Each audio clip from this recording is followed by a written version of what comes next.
విధి ఆడిన ఆటలో దూరమైన ఈ అక్క చెల్లెళ్లను కాలం మళ్ళీ ఎప్పుడు కలుపుతుంది? జానకి పరిణయం మీ ఈటీవీలో.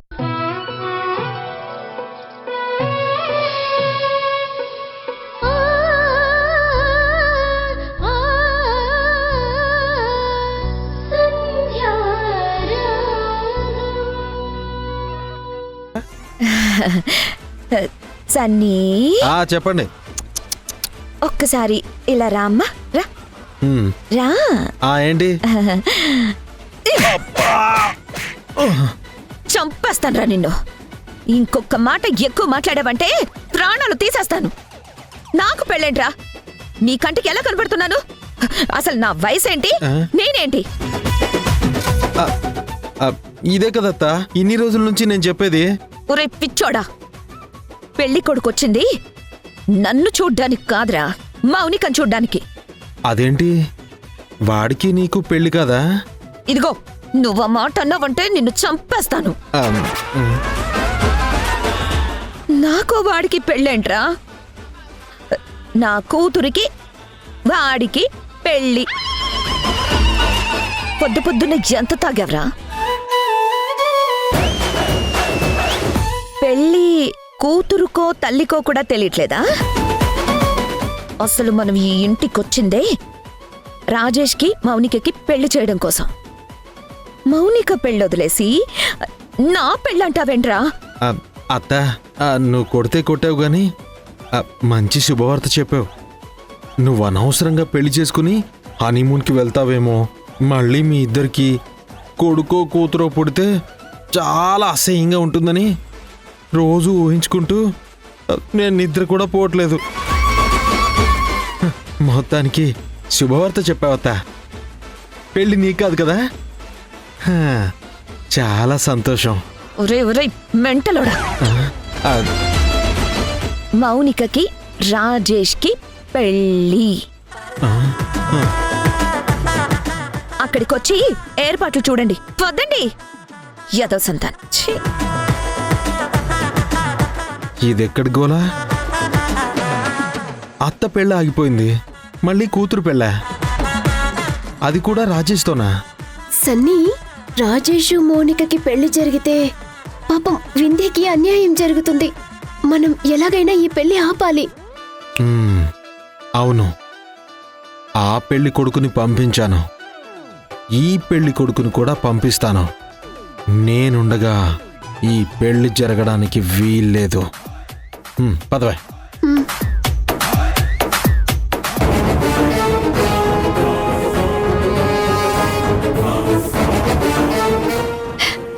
అత్తయ్య, నా జీవితం కొలాప్స్ అయిపోయింది అత్తయ్య. నన్ను ఇంకెవరు పెళ్లి చేసుకుంటారు? పెళ్లి పిట్టల మీద కూర్చోవలసిన పెళ్లి కొడుకేమో ఎక్కడికో పారిపోయాడు. నాకిష్టం ఉన్నా లేకపోయినా నువ్వు చెప్పావని నేను కాదనకుండా తల వంచుకొని మరీ తాళి కట్టించుకోవాలనుకుంటుంటే ఇలా జరిగిందేంటి అత్తయ్య? నా జీవితంతో ఆ సంధ్య వింధ్య కలిసి ఇలా ఆడుకుంటున్నారేంటి అత్తయ్య? ఆహా, నా కూతురు నేను చెప్పిన దానికంటే ఎక్కువ పర్ఫార్మెన్స్ చేస్తుంది. అత్తయ్య, బంధువులందరికీ నేనేం సమాధానం చెప్పుకోవాలి? పెళ్లి కొడుకు ఎందుకు పారిపోయాడని నన్ను అడిగితే అసలు నేను తల ఇలా ఎత్తుకోను? ఈ అవమానం భరించడం కంటే ఏ నుయ్యో గొయ్యో చూసుకొని చచ్చిపోవడం బెటర్ అత్తయ్య.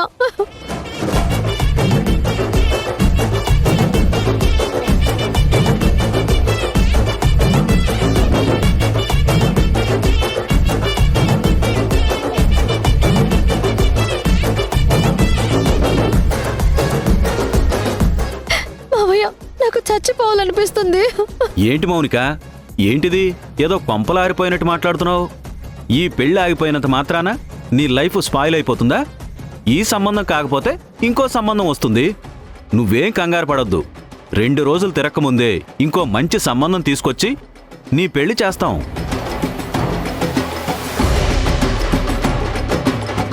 మళ్ళీ ఆ పెళ్లి కొడుకు కూడా పారిపోడు అని గ్యారంటీ ఏంటి మావయ్య?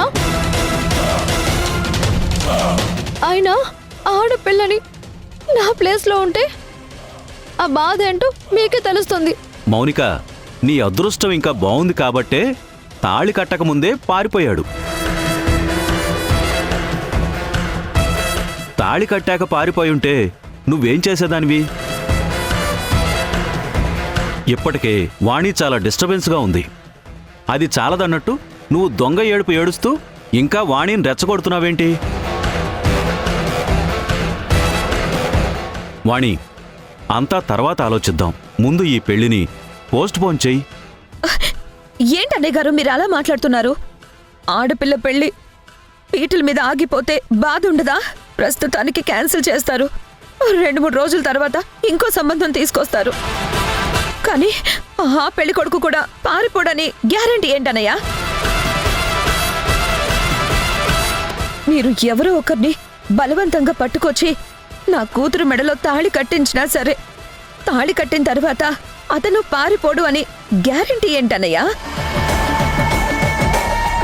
ఒకడిని బలవంతంగా తీసుకురావాలి, బలవంతంగా తాళి కట్టించాలి, బలవంతంగా కాపురం చేయించాలి అంటే అసలు అసలు ఎలా కుదురుతుందన్నయ్యా?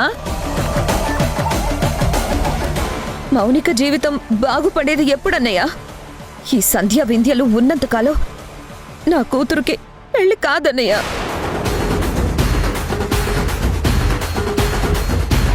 రాజేష్కి కూడా పెళ్లి కాదు.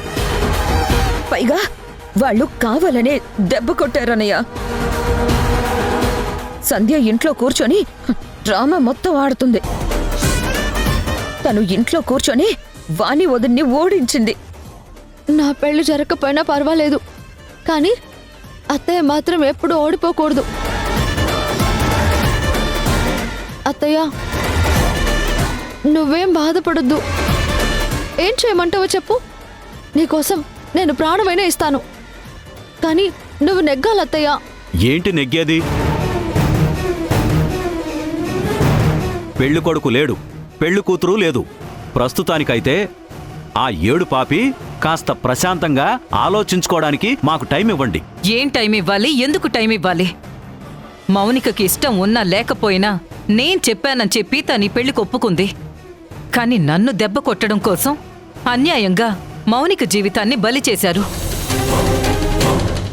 ఆడపిల్లను ఒప్పించి పెళ్లి ఫిక్స్ చేసి పీటల దాకా తీసుకొచ్చిన తర్వాత ఆ పెళ్లి కాస్త ఆగిపోతే ఆ బాధ ఎలా ఉంటుందో మనకంటూ ఒక కూతురుంటే తెలుస్తుందండి.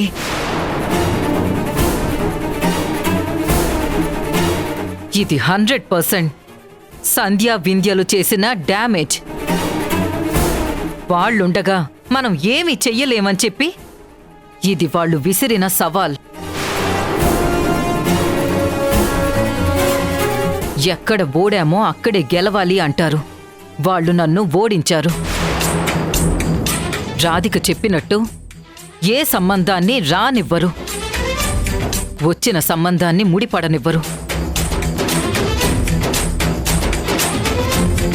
ఒకవేళ తాళి కట్టించినా సరే వాడి చేత కాపురం చేయించలేం. ఇక నా ముందున్నది 2 సవాళ్లు. ఒకటి మౌనిక జీవితం, 2 నా కొడుకు జీవితం. వీళ్ల సమస్య పరిష్కరించాలి అంటే ఎవరో ఒకరిని తీసుకొచ్చి వీళ్ళకి పెళ్లి చేయడం కాదు. నేను సంధ్య వింధ్యల మీద గెలవాలి అంటే ఈ ముహూర్తానికే రాజేష్ పెళ్లి జరగాలి. మరోవైపు మౌనిక పెళ్లి కూడా జరగాలి.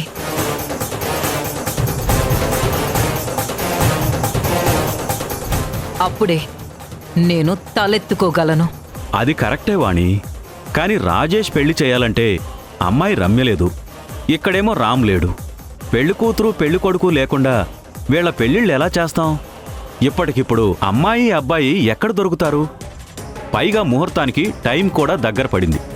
నా మాట వినువాణి, 1-2 రోజులు ఈ పెళ్లిళ్ళు పోస్ట్ పోన్ చెయ్యి. ఇది జీవితానికి సంబంధించింది. తొందరపడి ఎలా అంటే అలా నిర్ణయం తీసుకోకూడదు. ఇప్పటికే ఆలస్యమైంది. ఇంకా ఆగే సమయాన్ని వృధా చేయదలుచుకోలేదు. మౌనికకి పెళ్లి కొడుకు కావాలి, రాజేష్కి పెళ్లి కూతురు కావాలి, అంతే కదా? వీళ్ల కోసం ఎక్కడెక్కడో తిరగడం ఎందుకు? రాజేష్కి మౌనికకి ఎందుకు పెళ్లి చేయకూడదు?